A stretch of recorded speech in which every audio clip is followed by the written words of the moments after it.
How to add screen on Figma.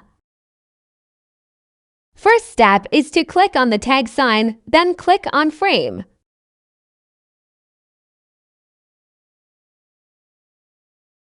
Now choose a model of your preferred screen. And you're done.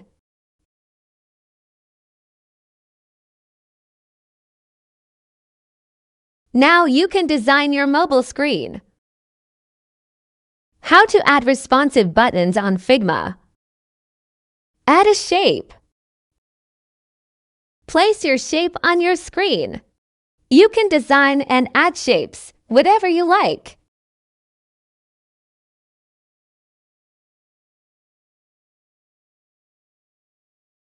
I am adding square shape. Select Prototype from the top right corner. Now click on the plus sign that pops up when you select the shape. Now grab that plus sign and connect it to the other screen. And we're done.